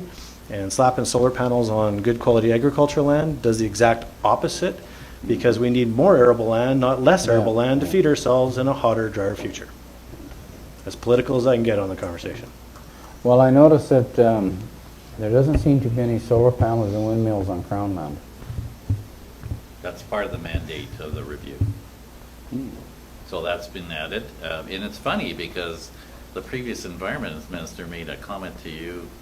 What exactly did he say? That was The environment minister made a comment at an RMA conference, which his handlers probably should have stopped him. And he said, Minister Nixon said, we aren't allowing renewables on Crown land because we don't want to strap future generations with the liabilities related to renewables. He said that at our conference. So they're quite willing to do them in private land. Yeah, and so the private landowner can carry all the liability. Yeah. Yeah. So that's the irony of the conversation, Yeah. and part of the reason they've been saying is that the Crown land represents diversity, but that's not always the case. There's lots of Crown land that's not biologically diverse. So yeah, that comment I think was so telling that I like to repeat it as much as possible. Even though Nixon's my MLA, and every time I say it, he cringes, but he said it, and he has yet to retract it. Okay, any much else? I guess I got a question, just a kind of alternative based also. Just with the unpaid oil and gas, if we are considering either a bond or something for reclamation or remediation of these alternative sites, is there any way we can tie that into any future unpaid property taxes? Yeah, it's interesting. I've hated the media has said you put a moratorium on renewables, but you haven't done that on oil and gas. So, you know, they're two separate and the same. Yeah. The first part is we don't want to make the same mistake we made with oil and gas, is we have not really been aggressive. Jason has quoted what I've said, and he says he loves saying that now. He's obsessed with saying it because the government just cringes, that the cheapest way to reclaim in the province of Alberta is bankruptcy. And that's no word of a lie. Literally, I've dealt with companies, you folks have gravel pits, you know the story. Right now in the province of Alberta, I haven't looked at the recent numbers, so I think there's 200 companies right now that are operating with an LMR below 2, which they're basically bankrupt under normal accounting principles. So the LMR is your liabilities divided by your equity. And so you literally have, out of 600 companies that are functioning, 200 of them are effectively bankrupt, some are at the margins, some are at their LMR is 10. We need to have a very big discussion around this conversation related to orphan wells as well as unpaid oil and gas taxes. The companies that aren't paying their municipal taxes, when I said their names, I just gave a list, and I gave a list of some of the companies that you know. I gave that list to the AR. I wrote them down, and I don't own those names, those are your folks' names, but I shared some names that would be familiar to you. And the AR just said, oh yeah, we know who those are. Yeah. Really? So, you know, when I'm listing all the companies that are deadbeats and not paying their taxes, you know exactly who they are, you exactly know what they're doing, and I expect they owe you a lot of money. And the company that owes me a lot of money is in trouble with the AR for not cleaning up their sites and has had multiple fines. So we need to keep the pressure on. I think we need to actually have this conversation. I think it needs to be price-based. I think that when oil and gas is at a high level, the reclamation of well sites should increase, not decrease. We've also given the oil and gas companies the ability to pick and choose. What they're doing is they're cleaning up the really cheap sites to clean up, and they're leaving the skunky things just out there. We need to deal with what exactly is the liability. There's a bunch that could be risked away, which is a conversation I've had with the AR. Basically, these are sites in the middle of nowhere. People are paying rent. They could be pulled off the books if you actually had a risk conversation with the landowner and said, you know, we can put this back into production for extremely cheap and get these off the books. But no one's having this conversation. And what the GOA is doing, or through the AR, is saying, oh, we've been increasing our liability. So I'll give you just a rough number. So I'll be extremely generous with what the environmental liabilities for conventional oil and gas are on the land. If I use the AER numbers, let's say $19 billion. Okay, that's actually super low. It's actually probably 80 billion. The AER is actually set 200 billion if you include the oil sands. But let's just use 19 billion. I'll be generous and I'll use those numbers that are out there. Last year, the liability reduction, so this isn't even orphan wells, just the liability reduction in the industry was $800 million, which was increased. It was a huge increase. It was a 15% increase. It will still take them 18 years to pay for their past liabilities. You know, what do you guys do in 18 years from now? I'm not sure what I'm doing. But that is a long time. So that's just dealing with the past, not including the future, and that's not even dealing with orphan wells. We need to be a lot more aggressive at these higher price points. We should allow, when it's above a certain dollar a barrel of oil, there should be an increased liability reduction, not really what's occurred is dividends, share buybacks. Yeah. We've allowed them a little bit too much fluidity. I don't think that's countered the industry. It actually improves their books. It's actually a good exercise because those liabilities do drag down on their price, their value as a company. But I think we need to be a lot more constructive in how we proceed with that. And we need to be at the table for that because the one language we've been using is that we are stewards of the land. We're the only ones speaking for this. It's been fascinating, even just going on through the renewable file. They're like, well, what's your problem? Like, you guys got lots of land. Like, you know, when I look out there. And my favorite photo, which I'm actually going to put it on my phone, because the Calgary Herald, when the moratorium came out, they actually put a picture out that had, it was a quarter section, it was actually a section of land, and 1/4 was solar panels, 1/4 was pivots, the other quarter was solar panels, the other quarter was pivots. So to get those 2/4 to be solar panels, they pulled pivots out. And if you don't understand what happened just on that section of land, then I think we need to have that conversation that we understand what that means, and everybody else is saying, you guys got tons of land, what's your problem? Yeah, so what? So, okay, one other question I have is we're having some issues with CN trying to set up meetings. Are you guys finding that conversation, are you hearing anything with it? We're working on some road issues and sightline stuff. Are you hearing much of that in your travels? We've been trying to set up meetings for a year and a half, just on moving a crossing. And I just wanted to, and I know Sean Finn was my contact, and he's seems to not answer anything right now, but maybe he's on holidays, I don't know. But just wondered if any of your other members are having issues with setting up stuff with CN that you're hearing. Heard anything, have you? No, I haven't. We noticed your little incident. Yeah, it fell over.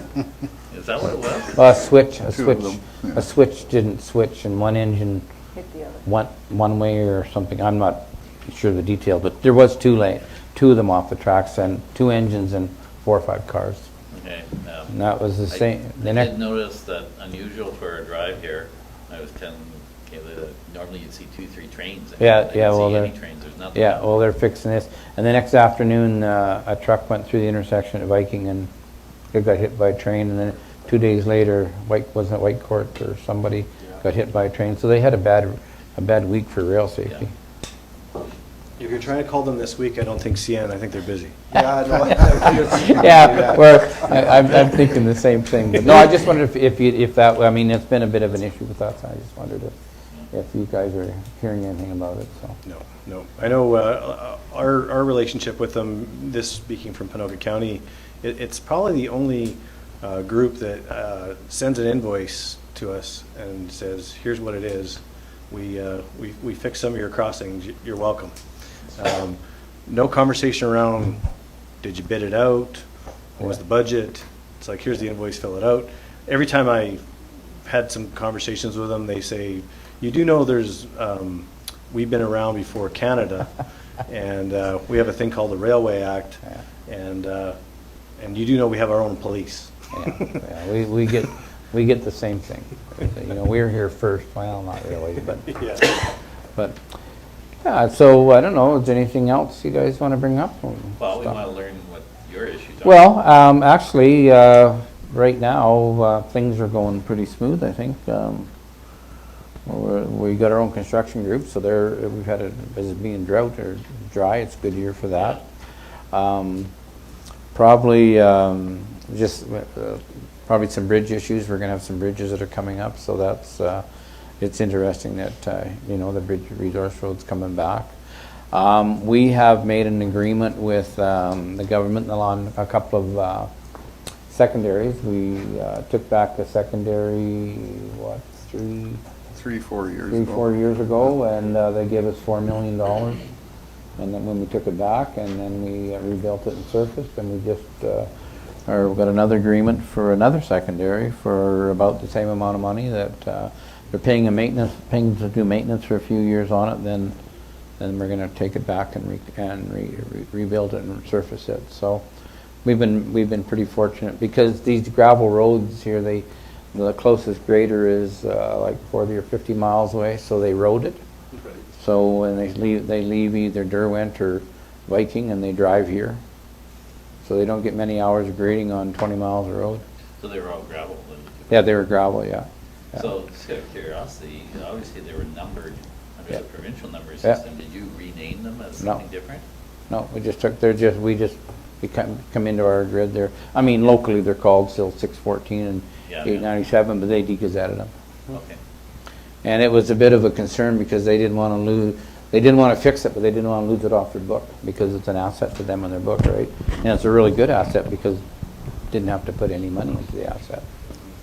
And they wouldn't let us put any money into the asset. And so we did negotiate on two roads. So that's going pretty good. I don't know what other issues there. Yeah. Yeah.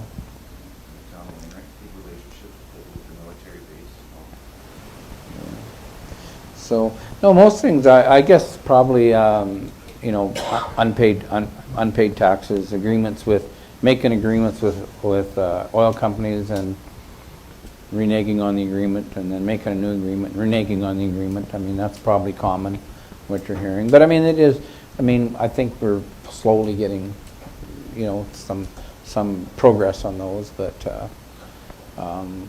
you know, we've got quite a few agreements. Most of them are working, so.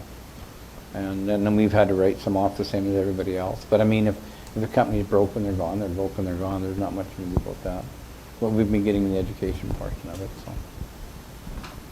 so. But yeah, things are, you know, there's no really big major issues we're having right now. That's good. Well, it's due to the fine leadership and governance of the MD. So of my fine friends around the table. Yeah, I think that definitely it's because of your folks' hard work that you. Yeah. No. It's the middle of summer and the storm. Everybody's busy. Yeah. I mean, as far as the egg sector goes, it's hit and miss right across the MD. We've got some places where I would say the best crops are probably going to be average. But there's a lot of them going to be under average, and then a lot of them going to be nothing. Mm-hmm. Like it's just if you happen to fall into the rain shower, we never declared a disaster. And just because we've had, like it seems like Wainwright West is quite a bit better than Wainwright East. So it's going to be, you know, we'll see this fall where everything lines up. But there's some areas that are very poor, and there's some are pretty good. Mm-hmm. So I don't know if that's. I know down south I was down to Medicine Hat a few weeks ago, and it's not good down there. It's poor, right, unless it's irrigated, there's nothing. Yeah, I think we're about 15 declared right now, something like that. Yeah. I would expect another 5 to 10. Yeah. I mean, people are, gotta love farming here. Hopeful. We're not over yet. It's still August, right? Yeah. And I think the tale will tell this fall when the cattle come in. Yeah. How many cattle stay on the farms. Cattle numbers are going to be down, I think, this fall because I've talked to a few guys and they've already cut their herds in half because they're not going to buy feed again. They went through that and it wasn't very profitable last time, so they all started selling cow. Cattle are a pretty good price right now. So I talked to a fellow the other day and he sold cow-calf pairs for $3,600. So he got rid of a bunch of them just because he wasn't going to buy feed. Yeah. And I mean that'll tell later on, but even when we've had wrecks, we've had the egg people, we've had really good tax collection rates, so we've never run into much trouble with that. The industry is I mean we're still not 97, 98%, even when things are bad. So I mean we're not that bad. So we usually time that December gets here, we're usually not 90, 99, 98, 99% tax collection rate. So people are pretty pay their taxes. So question, just so I understand your renewable footprint. You did indicate that you had this midstream exercise with the solar. Yep. And you had wind before that, right? We had a couple of biters that come in, but they don't like our tax rate, so they moved to our board. They moved to our border, on our border, and put them in another municipality. But that's okay. I mean, they're going to run out of places to put these eventually, and they're going to either have to come in or not. Our feeling in council has been that we do have a higher tax rate, but the oil and gas industry has really been a benefit to our municipalities. So to start giving another industry a break on taxes, it just doesn't work. I mean, really, when you look at the tax, if the only reason that you're not going to build it here is because of our tax rate, it's probably not viable. I mean, if that's a deciding factor, it's probably not viable to begin with. But no, the wind people, I mean, they come and chatted, and they were supposed to come and have another chat this week, but after the Premier made her decision, that they canceled that meeting. So I have no doubt that they'll be back to see us once this moratorium's off. But yeah, we've got a couple of solar applications. One is a development permit. The other one is they haven't come forward a permit yet, but they've I don't know if they've bought some land or they've tied up some land. That's 17 quarters. Yeah, and we haven't seen that one at the table yet, but it is coming. We had a wind project up in my division that would have went forward if it hadn't been a change of government, but when the UCP got in, they canceled it, and then they wanted to start it up again, and it was on a Hutterite colony, and when it came up to renew the contract, the Hutterites would renew it, so that has been canceled. And I think probably part of that is there's been a few wind projects around that haven't went very well. A lot of discomfort in how ratepayers are treated. They have to sign a non-disclosure, and when they come in, you kind of give them you permission to do anything anywhere on your land. And I know we've got one up north of us by Malville. Kevin's probably aware of that. It's been a disaster. They've been producing wind for a year, and I don't know if the guys have got any funding yet, but they hadn't up to last year. The municipalities hadn't got their roads fixed up. It hasn't been very good. So I don't know if they're up at this speed now, but I see the blades are turning. So wow. So, but I know that I talked to our MLA, and he said that they actually had the Farmers Advocate involved in that one, trying to find something to make it work. So, but no, our oil and gas guys overall have been pretty good. We have a pretty strong MLA who's built a good working relationship with them, so it seems to work out pretty good. The base is doing good. What's that? The base is doing Yeah, the base is, they're changing. They used to have what they call a Maple Resolve, as they brought troops all across Canada, United States, Britain, and Italy to Wainwright to train here. And they're going to change that a bit, is instead of having one big operation here, they're going to move it across Canada and have some smaller ones. So, but so that's going to affect the economics a little bit. But they still, the base is still going to grow. There's an opportunity. They're maybe moving some infrastructure from Nemeo down here in the next few years. And if that goes through, that'll be really good for us. But base is really active. So is that the big exercise they used to dress up as Kandahar? Yep. Yeah, that's the one. Yeah. Yeah. We went out. They took a bunch of us out there and dressed us up as Afghanis and turned us loose in the village. And the military didn't know we were coming, and it was pretty interesting for an afternoon. So yeah, it was good. That one, yeah, it was a good exercise. So yeah, but otherwise, I don't know, anybody else got anything you want to bring up? I'll just give you a real 2-minute update on just federal advocacy and FCM. Continuing, and we're actually been quite a bit more aggressive on federal advocacy in the last little while, like directly, not through FCM, but actually been quite successful. Actually, we've got into some senators, had some voices, actually gotten a few House of Commons hearings, and met with the Alberta caucus of the PCs as well. But FCM, just to give you an idea, a little bit update there. So Scott Pierce, as president, will be phenomenal. He's actually gonna want to have a lot of exposure in Alberta. Good friend of him. I'm on the executive. I'm right now representing all the provincial and territorial associations. So we have quite a bit of voice at the FCM table, and I think it's made some changes. FCM has changed their tone quite a bit, and it's been actually pretty favorable. We have a great relationship, obviously, with SARM and AMM, and that's continued. So we definitely have a strong voice at FCM. It's been quite favorable.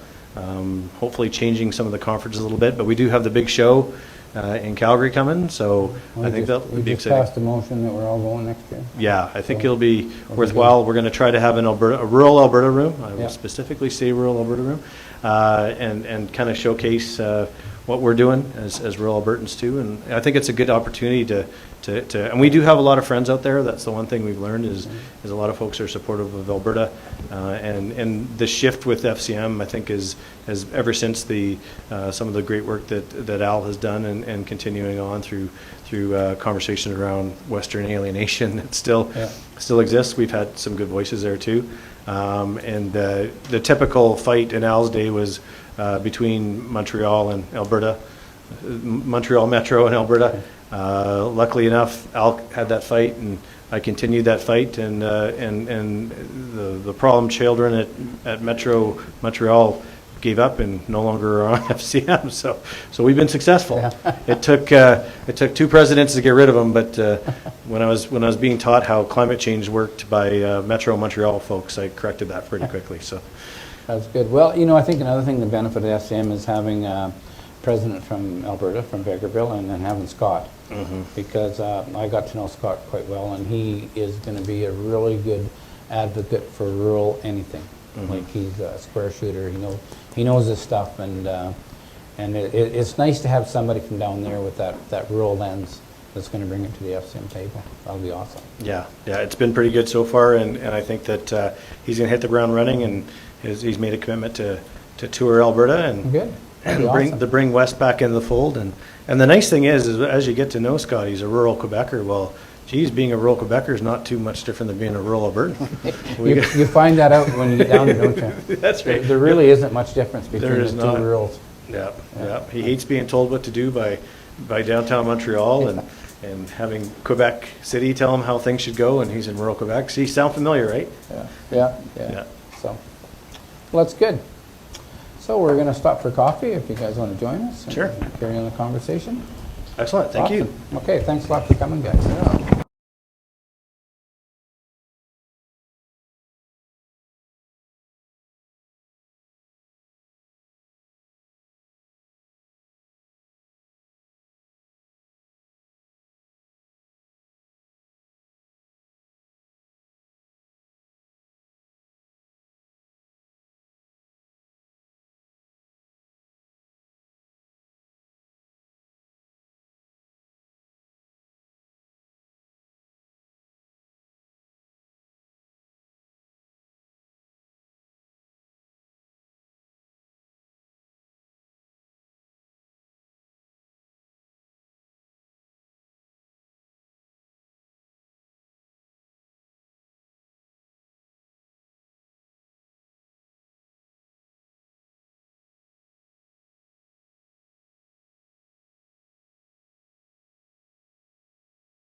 Okay, let's call the meeting back to order. We have Development Office report in front of you. Any questions or comments?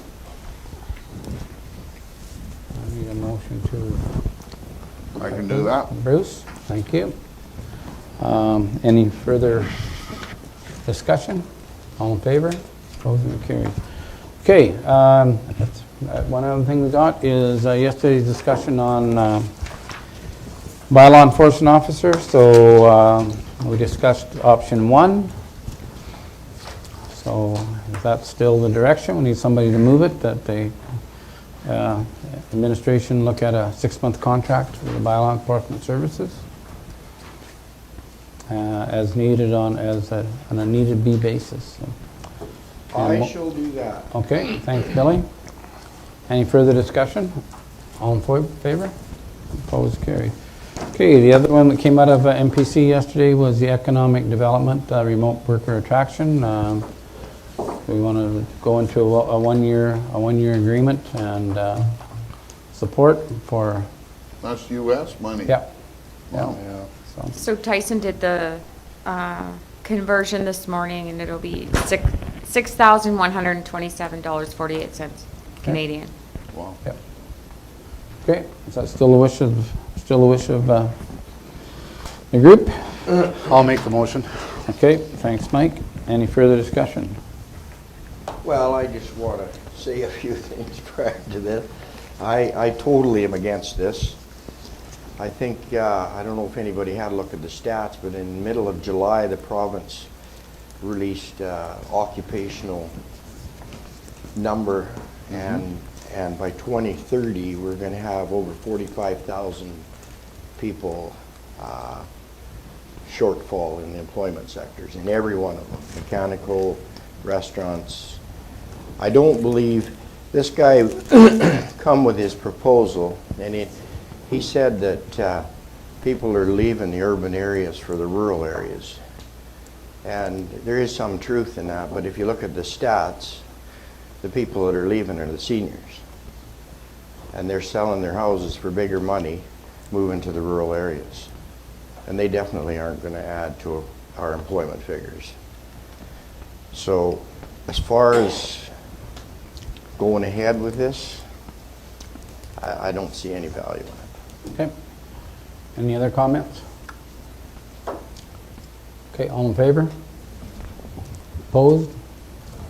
It's carried. Alrighty.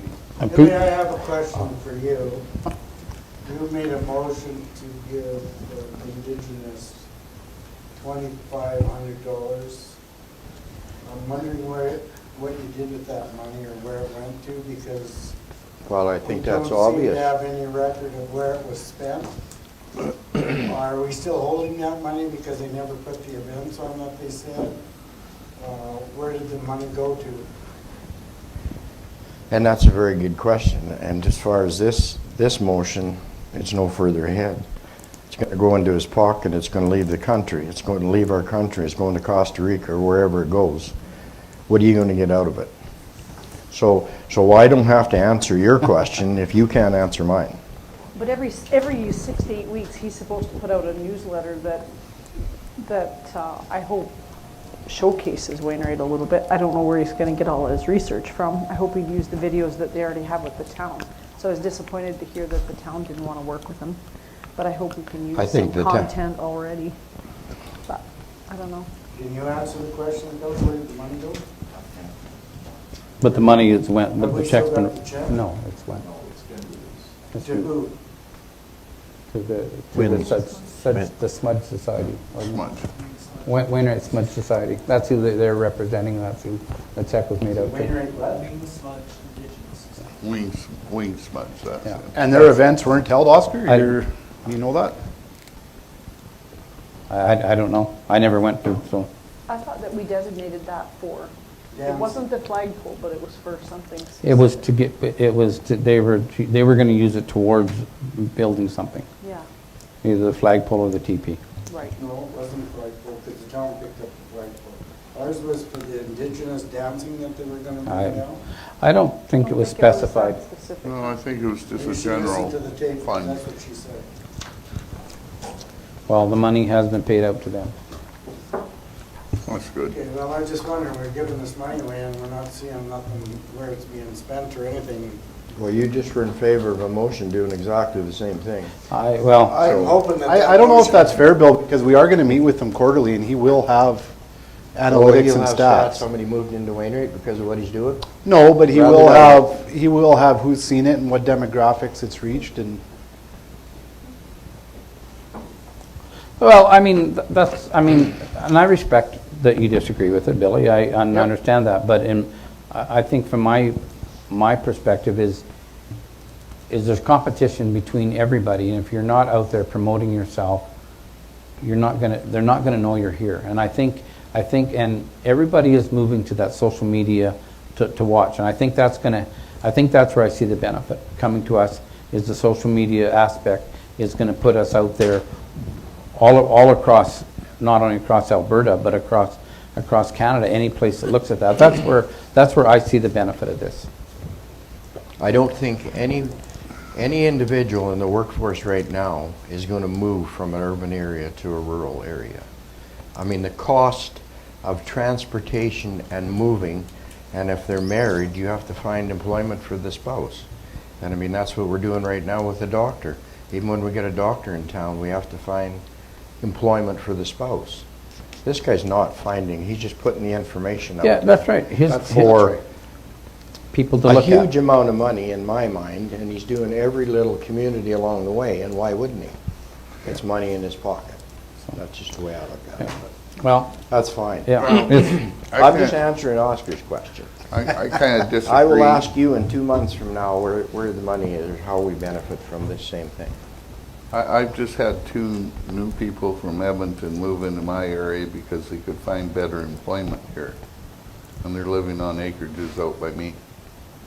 Well, good for you, Bruce.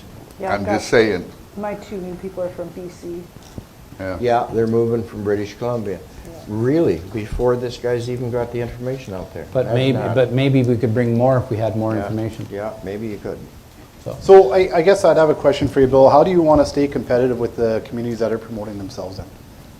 Well, that's, can we? I don't know until you try. I mean, you got to ask me. I mean, he's going to Irma, he's going to Viking, he's going to Vermilion. I mean, he's taking money out of every one of those communities. But each one's unique. Each one's unique. Each town. We're all or looking village. for people to work. Is that For how sure. unique is but that? each one's offering different things, I think. Oh? Well, Vermilion has a college. We have military. We have oil. Plus farming. It's not hard anymore in today's society with social media to go on there and you hear something and Google Wainwright. You know, we just had a conversation in the back room with the president and with Gerald about Wainwright's very unique in the fact that we have a Walmart and a Canadian Tire for the size of community we are. They're all over Alberta, and they're recognizing some unique things in this community. So I think you have to get that promoted and get that out there. Yeah, that's the way you thought and voted, and I respect that, but I don't think it's going to make any difference at all in this scenario. And I want to know how you're going to find out if it does. We'll never know either way, Bill. Yeah, he's going to bring us. We'll never know either way because the stats can be dropped either way. But no, you will know, Billy, if it is because he's gonna follow the stats and report to us what the stats are. Okay. We are gonna get a report. Yeah. So we will know if there's what the success rate has been or hasn't been. But we are gonna get a report a couple times a year from him of where we're at and what we're doing. Okay. So. Well, we don't want to drop it here. I want to follow up on it then. Yeah, absolutely. Kim, do you know what it means when it says ad spend budget is not included? Do you know what that means? Just so when you want to promote your ads or give it a booster on Facebook and that kind of thing, you can do that with additional costs. I gotcha. Makes sense. What would it cost us to do it ourselves? Well. You'd have to hire them? Yeah. $6,000 seems pretty cheap. We could hire a consultant to see if we need this. There you go. Yeah, that's maybe money well spent. Because I know that's what, I know he likes that word. It's just a dig. Can we hire a consultant? Okay, let's move along. Do we approve the Did we pay call sheet? that I think the motion wasn't called. Okay, Yeah, it was, yeah. approval. Oh, of yeah, it pay was, sheet. sorry. Yeah, it was approved. Okay, reports? The last one. Okay, Wainwright Seedling Plant, we had our meeting last week. They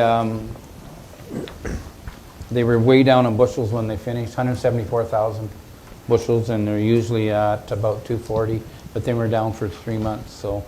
And they are going to put, they've got 50,000 bushels of peas to clean right now, or booked in. So they're going to clean the peas, and then they're going to pull the tanks out.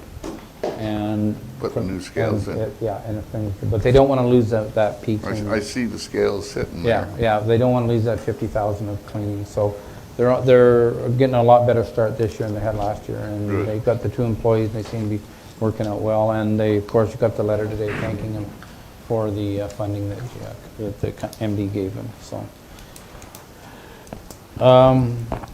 Edgerton. We had no meeting in July. Okay. FCS. No meeting. Closed for the summer. Battle River Foundation. Did you meet last night? Pardon? Battle River Foundation. We haven't had a meeting at this moment. Okay, landfill. We didn't have a meeting, but if you guys do get a chance to go by, you'll see that the wind fence has been put up. Looks good. East Central 911.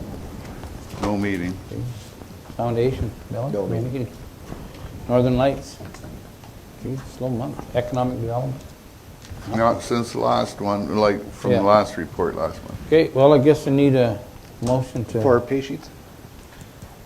That's what I... Did I miss that? Because I'd asked if there was... Patients been approved? I don't remember one. Okay. No, Well, I'll I finish don't- this I and don't call a either. meeting, call a motion to approve their committee reports. Yeah. Oscar, thank you. All in favor? Yeah. Opposed, carried. Okay, I kind of got off track there in the pay sheet. Motion to approve the pay sheets. Sure. Bill? There. All in favor? Yeah. Opposed, carried. Grant, we have a FOIP issue. So, motion go into camera, please. Yeah, so moved. Move. Okay. I can do that. Yeah, and all staff, it's not